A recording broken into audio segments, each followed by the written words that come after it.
Primero, Justicia ha querido convocarlos a ustedes y por consiguiente al país a través de ustedes para dar a conocer el balance del año 2018 en términos económicos y sociales.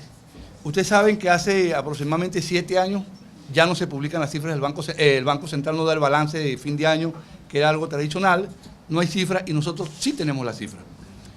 Este año 2018 lo hemos catalogado el año de la catástrofe. Una catástrofe cuya magnitud todavía no atinamos a ponderar y a precisar el severo daño que se le ha hecho a la economía venezolana con las políticas que se ha aplicado este gobierno. ¿En qué ha consistido la política económica de este gobierno? Ha consistido en un cóctel explosivo de controles de precios, controles de cambio, restricciones al comercio y, lo más grave, el financiamiento del Banco Central mediante la emisión de dinero para financiar la voracidad fiscal del gobierno. Ahí está la causa de la hiperinflación. Una hiperinflación que para el mes de noviembre registró un incremento de 1.300.000%. Y los cálculos apuntan a que este año, al cierre, en diciembre, va a pasar con seguridad de 1.400.000%. ¿Cómo traducimos esto a la gente, al común? Se traduce de la siguiente manera. Si este teléfono costaba $1 en diciembre del año pasado, $1, para el año 2018, diciembre, costaría 1.400.000. Ahí está el 1.400.000%. Lo que costaba $1, cualquier bien, 12 meses después cuesta aproximadamente 1.400.000. Entonces, ahí ustedes entenderán que no hay salario, no hay pensión, no hay jubilación, no hay ahorro que pueda soportar este ritmo de incremento de los precios. Ahora bien, entonces tenemos un primer problema, el tema de la hiperinflación, provocado por el gobierno con sus efectos destructivos sobre la actividad económica, sobre el salario, la pensión, la jubilación y el ahorro en general. Pero también tenemos otro problema, y es que este año la economía nacional, según los cálculos que hemos hecho, la caída va a estar entre 25 y 28% de la actividad económica, con lo cual acumularíamos 5 años corridos de caída de la actividad económica medida por el Producto Interno Bruto, que ya no esto es una recesión, es una depresión económica. Venezuela sufre una depresión económica porque una recesión se define técnicamente cuando la economía cae durante 2 trimestres consecutivos. Estamos hablando aquí 5 años consecutivos. Estamos hablando de 60 meses de caída de la economía venezolana. ¿De acuerdo? Es una cifra muy significativa de destrucción. Hay actividades económicas que están cerradas en Venezuela. Cerradas. Se murieron, no existen más. La industria automotriz, cerró. La industria de cauchos, cerrada. No fue que tomaron vacaciones, que no existen más. La industria del calzado, literalmente cerrada.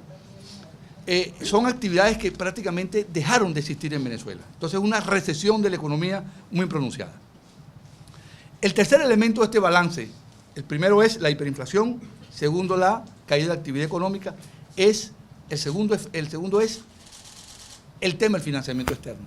Venezuela está en incumplimiento del pago de la deuda. En el documento que le vamos a mostrar ahorita, que vamos a liberar, acumulamos hasta diciembre 7.100 millones de dólares en deuda no pagada, tanto de PDVSA como de deuda soberana, que es la que emite el gobierno nacional. Y el año que viene se vencen 8.000 millones más. No hay cómo pagar la deuda. No hay cómo pagar la deuda. La deuda que emitió el gobierno de Chávez, esta deuda es la herencia del gobierno de Hugo Chávez, que hoy no se puede pagar, en aquel festival de deuda que fue desde el año 2007 al 2010. Hoy esa deuda es impagable. Pero esa deuda impagable nos está causando un problema. Y este problema es que ya el día jueves de la semana pasada, los principales acreedores de Venezuela contrataron un bufete de abogados que muy prestigioso en Estados Unidos, Gottiler, Steen and Hamilton, para que empezara a accionar contra los activos de Venezuela.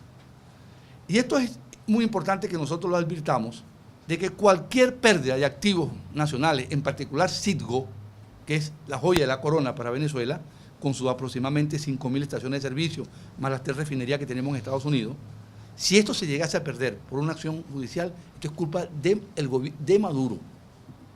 A nosotros no nos van a imputar este problema, porque este es un problema del default selectivo, porque se le han pagado a 2 acreedores, o a 3. Se le pagó, en primer lugar, a ConocoPhillips, que ya se culminó el pago, PDVSA.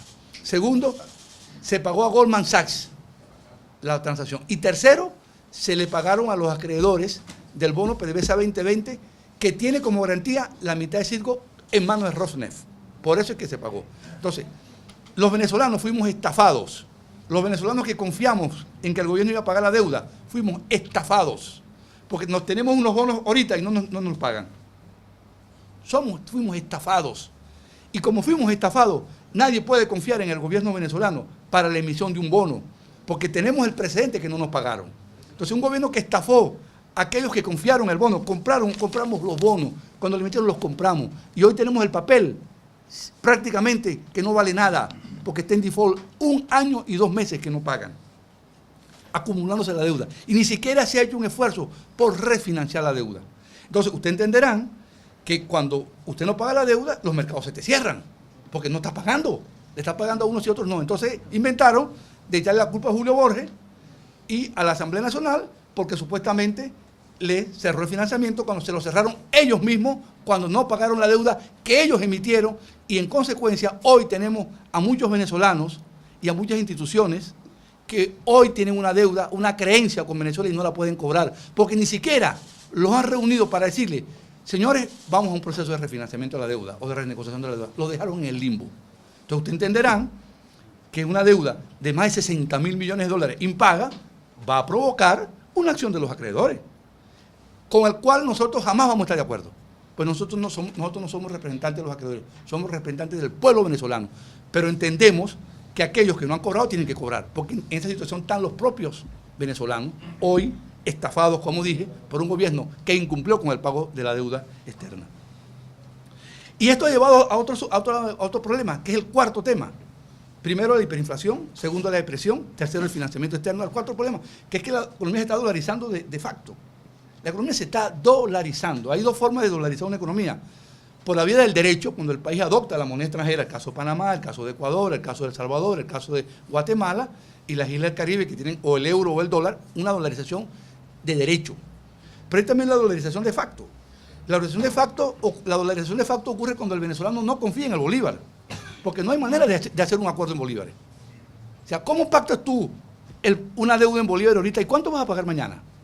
No tienes cómo calcular cómo vas a pagar mañana, porque la inflación te está tragando los saldos monetarios. Entonces la economía ha venido desplazándose hacia el dólar, porque en economía la moneda buena sustituye a la moneda mala para las transacciones. Entonces todo está tasándose en dólares progresivamente ante un bolívar que prácticamente ha perdido desde la reconversión monetaria, cuando le quitaron los ceros a la moneda, esta última reconversión que comenzó el 20 del mes de agosto, hasta el 31 de diciembre va a perder más del 60% de su capacidad de compra, el bolívar. Entonces, se está dolarizando de facto, con el agravante de que las reservas del Banco Central, en medio del control de cambio, porque un control de cambio se impone ¿para qué? Para proteger las reservas internacionales. Esa es la explicación que dieron en el año 2002 o 2003 cuando aplicaron el control de cambio. Ya más de 15 meses, 15 años de control de cambio. Ese fue el argumento, proteger las reservas.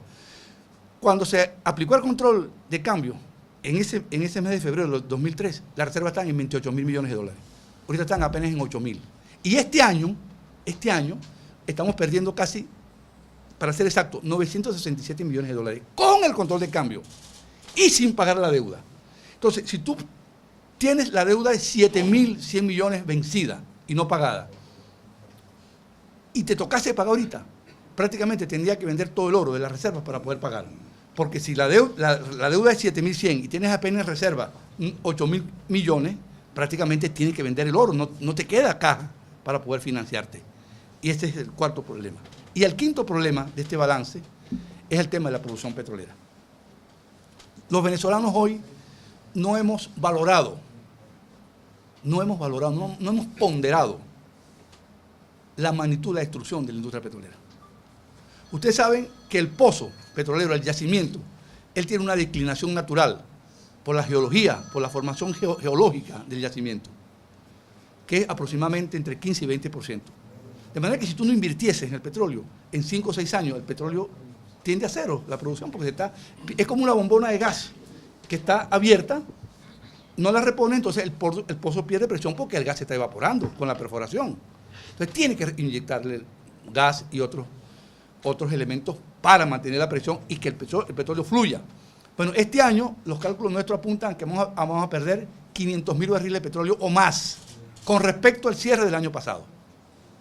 Compañeros, hoy estamos produciendo en Venezuela en petróleo 1.100.000 barriles diarios, lo que producíamos en 1947 cuando éramos 5 millones de venezolanos. Y hoy, con 28 millones o 27 millones, estamos produciendo apenas 1.100.000 barriles. Esto es una catástrofe. La pérdida de ingresos estimados para este año, producto del sacrificio en la producción, hemos dejado de recibir 15.000 millones de dólares que hubiesen servido para importar medicina, para importar alimentos, materias primas y levantar la producción, que hoy no lo tenemos porque la producción cayó de petróleo. Y el año que viene, los pronósticos apuntan a que si no hay masivas inversiones, la producción va a bajar de 1 millón de barriles. Entonces, con una producción de 1 millón de barriles, pongamos por caso, réstele a eso el consumo interno, hoy deprimido, 300.000 barriles, te quedan 700. Réstele a eso 200.000 que van para China y para Rusia, te quedan apenas 500.000 barriles. Quítale lo que va para Cuba, te quedan 450.000 barriles de petróleo para exportar. Eso por un precio de $65 promedio te da apenas 12.000 millones de dólares al año en ingresos y tienes que pagar en deuda 8.000 millones. No hay cómo pagar la deuda. Punto. No hay cómo pagar la deuda y esto tiene una traducción en los niveles de pobreza y este es el sexto elemento del balance que ya está llegando a registros inadmisibles para un país democrático y solidario como el que nosotros pensemos. Más del 80% de pobreza, esto es inaceptable desde el punto de vista social y político. Ahora, ¿cómo vemos nosotros la solución a esto?